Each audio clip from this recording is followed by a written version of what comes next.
विधानसभा reporter Hindi dictation गति 140 शब्द प्रति मिनट। Be ready. 3, 2, 1 स्टार्ट। अध्यक्ष महोदय, मैं आपका ध्यान जिस ओर दिलाना चाहता हूं वह यह है कि एक महिला की निर्मम हत्या होती है।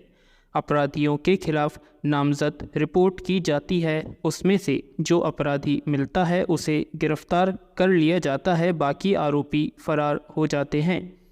कुछ लोग आरोपियों को बचाने की कोशिश करते हैं। शिकायतकर्ता पीड़ित परिवार बाकी फरार अपराधियों को गिरफ्तार करने के लिए गुजारिश करता रहा है, लेकिन बचे रहे गए अपराधी गिरफ्तार नहीं हो पाते हैं, जिससे उनके हौसले बुलंद हो जाते हैं और फिर पीड़ित परिवार को जान से मारने की धमकी देने लगते हैं।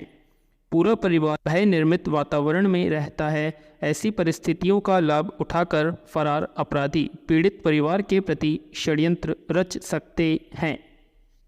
जहाँ तक मैं समझता हूँ, ऐसे गंभीर किस्म के मामलों में उपेक्षापूर्ण रवैया नहीं अपनाया जाना चाहिए। पैरा प्रकरण में विवेचना से स्पष्ट हुआ है कि फरियादी अनुसूचित जाति की है। गांव में सांस्कृतिक मनोरंजन कार्यक्रम देखने के लिए गई थी। उसे ठंड लग रही थी, इसलिए गर्म कपड़ा लेने घर का बताकर मेले से चली गई थी। दूसरे दिन नहर के पास मृत शरीर मिला हुआ पाया गया। पैरा प्रकरण के अन्य आरोपियों की घटना दिनांक से निरंतर तलाश की जा रही है। गिरफ्तारी के प्रयास किए जा रहे हैं तथा उनके सभी संभावित ठिकानों पर दबिश दी जा रही है, किंतु आरोपीगण गिरफ्तारी से बचने के लिए फरार है।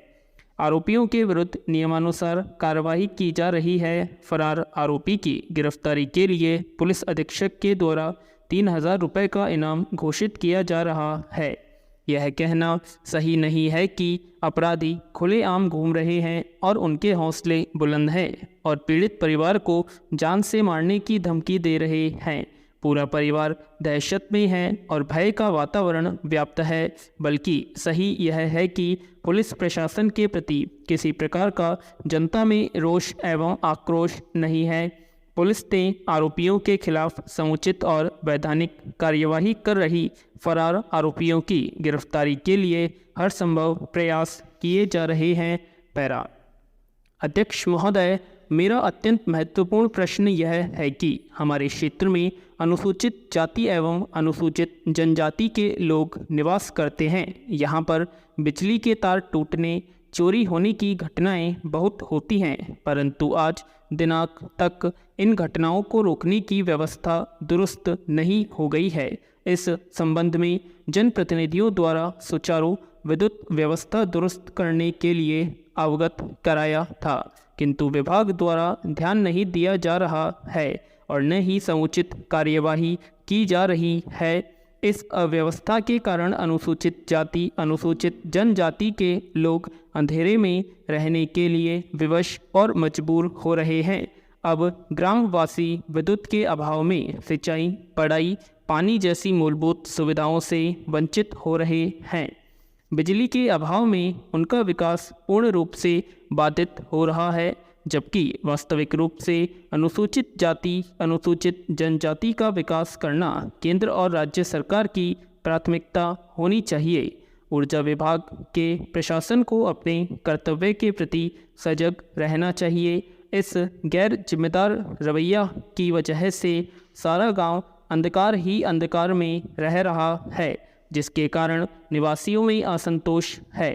पैरा अध्यक्ष महोदय, मेरा विधानसभा एक आदिवासी बाहुल्य क्षेत्र है। मुझे ज्ञात हुआ है कि भारत सरकार द्वारा प्रायोजित एक परियोजना के तहत यहाँ पर विद्युतीकरण संबंधी कार्य कराया गया था। उस समय घरेलू प्रयोजन के लिए किसी भी ग्रामवासी ने संयोजन नहीं कराया और अब कह रहे हैं कि गांव में बिजली नहीं है। इस संबंध में विभाग द्वारा तर्क दिया जा रहा है कि विगत वर्ष तार चोरी हो गए थे, इसलिए गांव विद्युत विहीन हो गया है। मांग के आधार पर गांव वासियों की परेशानी को देखते हुए मध्य प्रदेश विद्युत वितरण कंपनी द्वारा कैंप लगाया जाएगा, जिसमें एक बत्ती कनेक्शन आवेदन के आधार पर दिया जाएगा।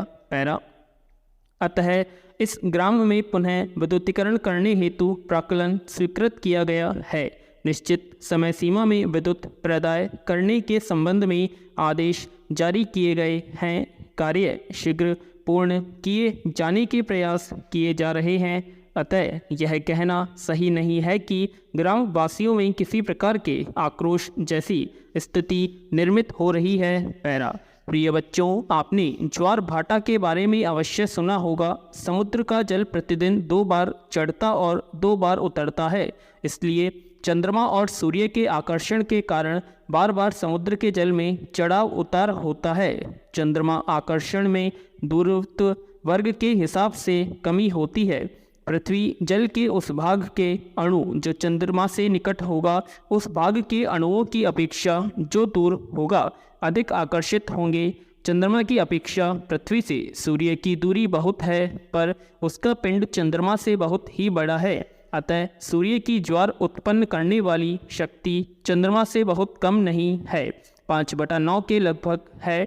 सूर्य की यह शक्ति चंद्रमा कभी कभी चंद्रमा की शक्ति के प्रतिकूल होती है, पर अमावस्या और पूर्णिमा के दोनों की शक्तियां परस्पर अनुकूल कार्य करती है। अर्थात जिस अंश में एक ज्वार उत्पन्न करेगी उसी अंश में दूसरी भी ज्वार उत्पन्न करेगी। इसी प्रकार जिस अंश में एक भाटा उत्पन्न करेगी दूसरी भी उसी में भाटा उत्पन्न करेगी। यही कारण है कि अमावस्या और पूर्णिमा को और दिनों की अपेक्षा ज्वार अधिक ऊंची उठती है।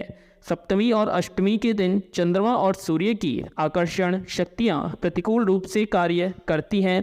अतः इन दोनों तिथियों को ज्वार सबसे कम उठती है। पैरा। ज्वालामुखी प्राय वेग से बाहर निकलने वाले पदार्थ भूगर्भ में स्थित प्रचंड अग्नि के द्वारा जलते या पिघलते हैं और संचित भाप के वेग से ऊपर निकलते हैं। ज्वालामुखी पर्वतों से राख, ठोस और पिघली हुई चट्टानें, कीचड़, पानी, धुआं आदि पदार्थ निकलते हैं। पर्वत के मुंह के चारों ओर इन वस्तुओं के जमने के कारण ऊंचा किनारा सा बन जाता है।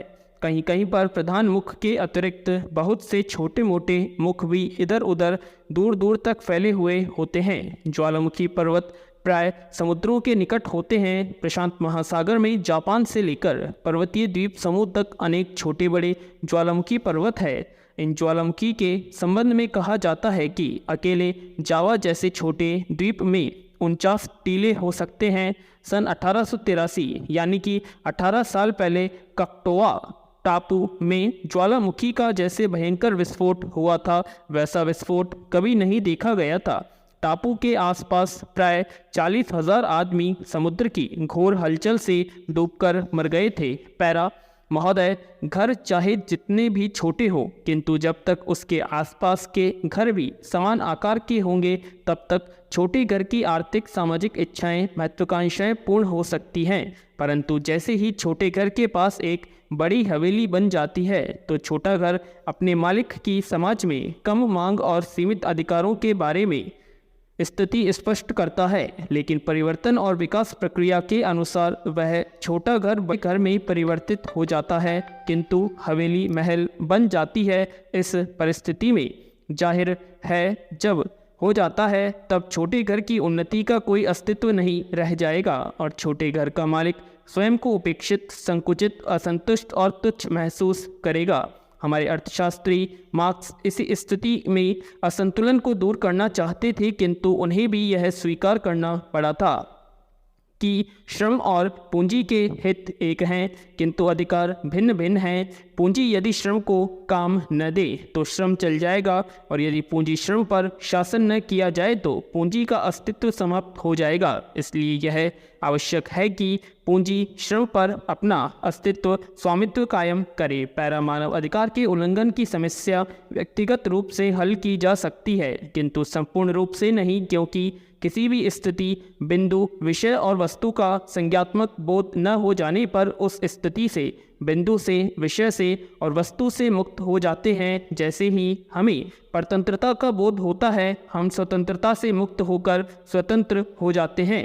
अमृत्यु का बोध होते ही हम जान लेते हैं कि मृत्यु सिर्फ एक स्थिति है, अंत नहीं और जिसका अंत नहीं हो अमर है। मानव अधिकारों के बारे में उल्लंघन का बोध हो जाने पर इन उल्लंघनों के प्रति विद्रोह कर इस कमजोरी से मुक्त हो जाते हैं और अपने अधिकारों का प्रयोग करते हैं। पूर्ण विराम।